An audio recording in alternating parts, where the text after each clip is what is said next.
Okay, guys, welcome to week 4 of our SketchUp lessons. We are this week going to be creating your dream house. So up to this point, we copied somebody's basic house. You then took measurements of a real life house and modeled them using SketchUp program. Now you're going to take an idea that you have in your imagination and you're going to put it into a SketchUp model. This is really good because it enables you to communicate those ideas that otherwise would just be kind of stuck in your head. And you've sometimes tried to describe I have an idea, I would build it like this or whatever, um, and maybe you do have a good idea, but maybe you're not even thinking about all the dimensions and how things fit together, or maybe you're trying to describe it and it's hard to get that idea into somebody else's head. Well, to have SketchUp or another 3D modeling program create that image for you, you're really going to be able to be a more effective communicator of that idea. So this week, the assignment is really wide in terms of level of engagement that you want to put into it. So you can see the way I've worded it. You may create the outside of the house, of your dream house, your imaginary house, or you can create the floor plan, the inside, or both. So you can go as deep with this as you want to, guys. If you're really getting into SketchUp and this is something you're really enjoying doing and you got plenty of time to do it, then please go ahead and just explode. This is like you can go as deep into it as you want. Build me an awesome dream house, inside, outside, front yard, backyard. Maybe you've got like a basketball court at your dream house or a pool. You can put that in there with SketchUp. There's different things over there in the material that you can add that stuff in. So explore. Maybe you're like, I'm just gonna kind of do the bare minimum. That's fine too. Just build me a basic outside house, put some material on there, make it look nice, and submit that. Now, guys, please make sure that you're submitting your assignments correctly. I still have people not submitting their assignments correctly or asking me how do I turn it in. Or just hitting the turn in button with nothing attached. Well, I can't grade nothing. So give me a proper way to turn this in, guys. I outlined in the assignment number 2, week 2. I have a 4-minute video attached to that. It's on my YouTube channel. It shows you how to actually take a picture of your SketchUp model using the export features. And since I'm sharing the screen here, you can just see in this model, if I wanted to share this, I could go up here to the file, go to export as a PNG, and then you can actually orbit around right here. It's kind of like a print screen, or like a print dialog, sort of, but instead of printing something, you're actually just making a picture. And so then this whole area right here is what's going to be published. You're going to come and click export as PNG, and it's going to save the file to your desktop. To your computer, wherever you have it, wherever your downloads folder is actually where it puts it, I think. So here in Chrome, it shows me at the bottom my downloads. And so if I show in folder, boom, here it is over here in my download folder. Yeah, my download folder. And so I didn't title it, so here it is, an untitled thing right over here. This is the file then that you would name, put your name, right click on it, hit rename right here, and then you can put your title, Broadway, week 3, whatever. Or you could, in this case, week 4, dream house. Okay, and then attach that to your Google Classroom assignment. You want to know how to do that? I can show you how to do that real quick. Oh, might as well show you. Okay. So I'm a student in Ms. Fredrickson's class in Google Classroom. So let's say this is my assignment. Okay, I'm just looking for an assignment. Oh, I should probably click on classwork. Hello. All right. So click on this. If you click on view assignment, this is important, guys. If you don't know how to attach stuff, click on view assignment. And then over here, under where it says your work, this is where you're going to click the plus button, add or create a file. It's a file from your desktop, from your, I keep saying desktop, from your computer. Select files from your device. Okay, look, here it is in my downloads folder. I would select that, double click it. It's 68 kilobytes, that's very small. Then you're gonna upload it, and it doesn't take any time at all because it's a very small file. And there you go. Now, are you done yet? No, you need to wait until this finishes processing and then click this button, turn in, the big button right here, turn in. If you hit the turn in button, it puts your name in the correct list for me, and I know that you've turned it in, and then I can go and grade it. If you don't press turn in, I don't know that you've turned it in. It's just attached there, and that's it. Okay, so that's how you will do that. Now, let me show you, since I have you here, I'm going to show you guys some stuff here in SketchUp that I made a part of the lesson this week. Okay, so whoa, all twisted up here. All right. So what we're going to do, actually, let's do this. We're going to make a new SketchUp file. We'll delete the lady. Now, I want to point out something that I've been having this question come up over and over again, so I want to put it here on a video for you guys. If I click the R button, it brings me up to the rectangle tool.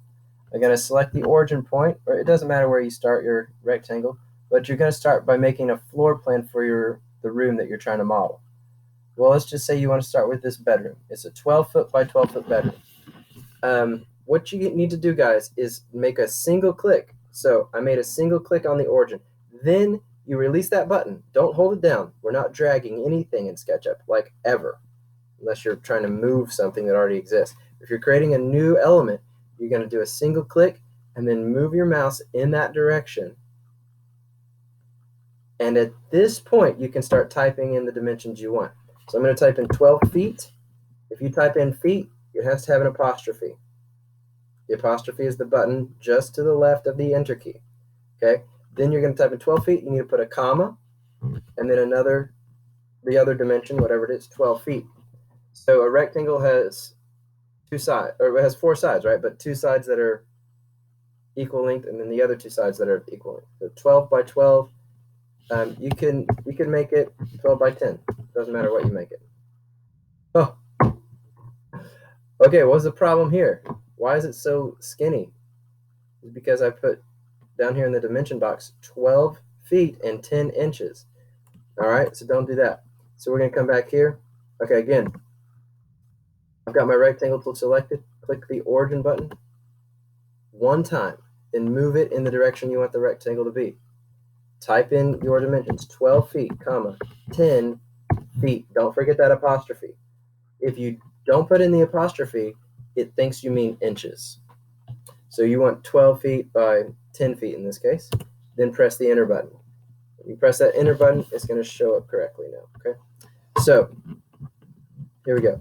Now we've got a floor plan. This is just the floor of your room. Now we want to put in some walls because we are doing 3D modeling. I've had some people turn in 2D floor plans. I don't want a 2D floor plan. I want a 3D floor plan. We're going to use the offset tool at this point. Press the F button, or you can come over here and click offset, which is here. It's important that you build your walls using the offset tool. I'll show you in a minute why. Now, as you bring your offset tool to the rectangle, it's going to inference. It's going to predict what you're thinking. That's what that means. So you see this little red square, and it says on edge. Go ahead and make your first click now. You're going to click and then take your hand off the button, right? Just a single click. We're not dragging. Then you're going to move your mouse, and I want you to make all your walls on the outside of your floor. So move your mouse toward the outside, this direction. Okay, how far? 5 inches. Press the 5 button at this time. Press 5 and then press enter. And that's going to be 5 inches. Okay, you don't need to put a quote mark, but you could if you wanted to for inches, but you don't have to. And now make sure that you mouse over that area where the wall is going to be and make sure it can turn gray. Then hit the P, the push-pull tool, which is also over here, right there. Okay, but if you just use a keyboard shortcut, then you're going to make a single click in that area. Like always, single click, and then move your mouse in the direction you want the feature to go. In this case, we're building a wall up. Type in the dimensions of your wall at this point. It needs to be 8 feet. So you got to put the apostrophe after it. Then press enter. Okay. Now, I went kind of slowly here for those of you who are behind on this stuff, but at this, for most of us, this is something we've been doing for like 2 weeks now, right? Now, I did talk about this last week, but it wasn't in a video. So at this point, we have new information that I talked about in the Zoom meetings, but I haven't put on a video until right now. Okay, so if I want to make an adjacent room, I want 3 new walls, and one of these walls will be shared. So every room, of course, has 4 walls normally. This one, 1, 2, 3, 4. And the room next to it, let's just say I'm going to make a room, underneath this one or 2 towards us in this orientation.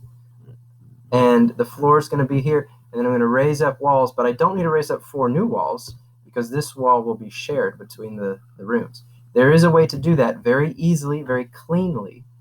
You just have to make one extra step, and that is making a measurement. You need to make a new guide point for the floor of the room that you're going to make, okay?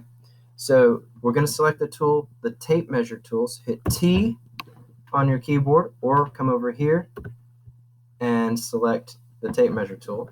Either way, you have this tape measure tool. You're going to come over to the corner of the outside wall of the room you're measuring from.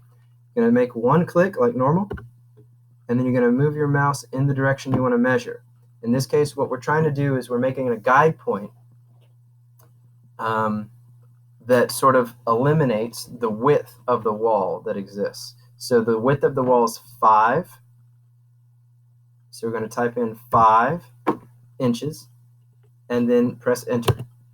And now you see it made a very small mark right here called a guide point, which is 5 inches from that left edge over here, which is that left wall. Now, what else is 5 inches from this edge would be the floor of this room. That's where it starts. That's where we started our rectangle. And as you'll notice, it's on this red line, which is part of the origin line where we started that rectangle. So at this point, guys, you don't need to make any other guide points. You can just build your floor. So we're going to hit the R for rectangle. Make sure that when you start your rectangle, it's on that guide point you just made.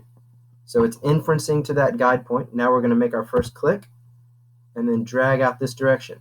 Now, do you see, like, if I leave my mouse here, it's trying to put things on the green, like a green rectangle. Well, we want our floors to be on the blue rectangle. So just make sure that you move your mouse to the point where it's inferencing on the blue axis. And now type in the dimensions of your room. We'll make it the room 12 feet by 12 feet. I think that will work. Press enter. Oh, well, look, it makes it. I forgot that we made the room 10 feet wide. That's okay, I think. No, it's not. I got to go back. All right, so we're going to go back. We're going to make it 12 by 10.